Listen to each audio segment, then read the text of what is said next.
Most bathrooms don't look cheap because of the budget, but because of a handful of small design choices made early in the process, before anyone even picks up the tool. At EA Home Design, we have completed nearly 2,000 remodels across Northern Virginia, won 28 design awards, and we are a 4-time National Kitchen and Bath Design Award winner, including 2 we just received this month. We have seen every version of this play out, both in homes we have fixed and in homes that come to us already remodeled. So, in the next few minutes, I'm going to walk you through 10 mistakes that make a bathroom look cheap, what those choices look like, what to do instead, and how to fix the ones you have already made without ripping anything out. Let's start with the one that bothers me the most, because it is the one I see go wrong over and over again, and it's the single biggest thing that makes a bathroom look cheap. I will show you a real example of this because we had a client project where the bathroom was actually a generous size, but it felt cramped and busy the second you walked in, and the only reason was the tile. Because almost every time you walk into a bathroom, you will see 12 by 12 or 12 by 24 tiles all over the floor and the wall. And here's the problem with that. Small tiles make the whole room look smaller because every tile means another grout line. So you end up looking at the grid full of grout instead of a clean surface. If you don't want to have a bathroom that people feel is cheap just by looking at it, here's what you should do. Go with a larger tile like 20 by 48 or a full slab if you can afford it. This will instantly make the room feel bigger, cleaner, and way more appealing to the eye. We remodeled the client example from earlier with larger tile, and the before and after is almost unbelievable. It went from looking old and cluttered to modern and open without touching the layout. So getting the tile right in the first place is very important, because if you messed up, you will either have to live with it or rip the entire thing out and start again. The tile sets the foundation, but there is one thing right next to it that undo all the works if you get it wrong. The shower glass. A framed glass door or glass panels that is not tall enough instantly make your bathroom look cheap. That thick metal frame is a builder's cost-cutting move, and most people recognize it the second they walk in. What you want instead is a frameless glass, and you want it to be taller so it actually looks like a part of the bathroom rather than something that we just installed. And it also lets the tile you paid for actually show through. And the good news is that this is one of the easier fix if you have already remodeled. Swapping a frame door for the frameless one doesn't touch your plumbing at all. It might affect the tile around the opening, but most of the time you don't really need to worry about it. So if you are standing in the bathroom you are not happy with, the glass is one of the first upgrade worth pricing out. Alright, so your tile looks good and your glass looks clean, but now I want you to look at the smaller things, because the fixtures are where bathrooms can fall apart. The first is quality. A luxury fixture shows itself in the texture and finish. It feels more solid and looks like it belongs there. A cheap fixture looks thin and a little less expensive by comparison, and you cannot spot it from across the room because it just feels off. The second problem is mixing finishes. A chrome faucet next to brushed nickel hardware is a cheap tell. The rule I would give you is to just pick one finish and commit to it across the whole bathroom. The way that entire bathroom looks well planned out. So unless there is a genius design reason not to like a finish that just doesn't read well against your specific tile, don't randomly mix finishes. If you are already living with mismatch, don't worry. You have got multiple options to fix it. A faucet or light can easily be swapped out for something that fits better. The thing that gets complicated is the shower valve. That usually means ripping the wall, so it's worth deciding how much it's actually bothering you before you deciding to change it. Talking about showers, everybody wants a top, but the wrong one can make your bathroom look cheaper than not having the one at all. And I want to be fair here, because a built-in top is not automatically cheap. If it's done right with the proper tiling or wood paneling, a built-in can look great. They are bigger, they are easier to get in and out of, and you can add jets without much hassle. The problem is the standard top shower combo that looks like it came with the house in 1995. So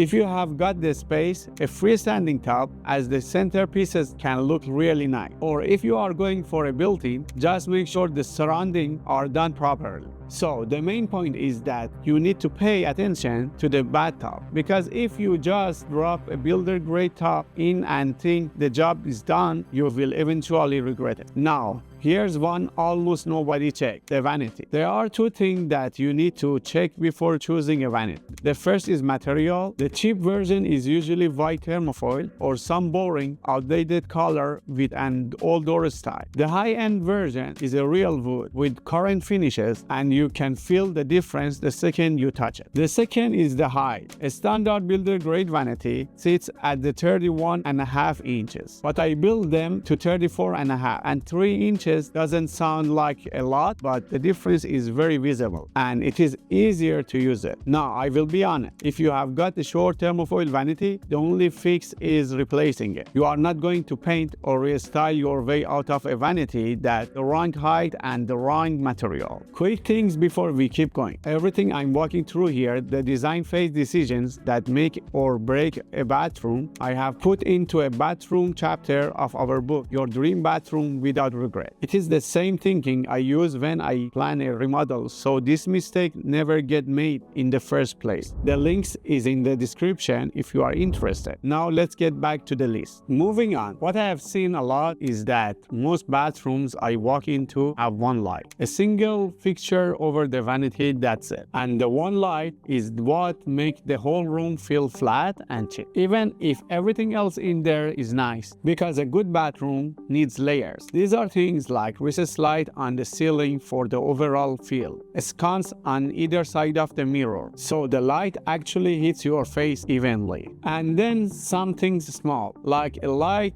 under a floating shelf or inside a niche, just to give a room a little warmth when the sun goes down. Now, if all you get is that one overhead light, recessed lighting is the easiest thing to add. But how easy? It depends on what's above your bathroom. If you got an attic or an open ceiling above you, adding them is pretty simple. But if there is a finishing floor above, it is going to be a little bit bigger job. And one thing I want to add is that you don't need to add side sconce and keep the overhead bar. Pick one or the other. But even with all that right, if the color and contrast of the bathroom don't match, it will feel off. People get this wrong in both directions. You have got bathroom where everything is the same tone, the tile, the vanity, the walls, all one color. That just make the bathroom looks flat. And then on the other side, too much contrast that makes everything in the bathroom looks overkill. The sweet spot is a little contrast in the right place, an accent tile in the niche, a vanity that stands alone against the wall behind it. You want things to separate just enough that the room has some depth, and this one easy to fix. If your bathroom feels flat, repaint the wall. Pick a tone that lets the tile and the vanity stand out a little, and the whole room feels more finished. This next one is the simplest things in the room, but it makes a bigger difference that people expect. A tiny builder grade mirror floating over the sink that's way too small for a vanity under it. It instantly make a bathroom look cheap. But this one is an easy fix. You just need to get a mirror that's close to the size of the vanity and also measure the height that the proportions can be matched. The bigger the room will feel. And this is probably the easiest thing on the whole list to fix. Just take the old one down and put the bigger one up. The next one sounds like a good idea until you live with it. This is the big built-in shower bench. People put them in thinking they are adding functionality to the shower.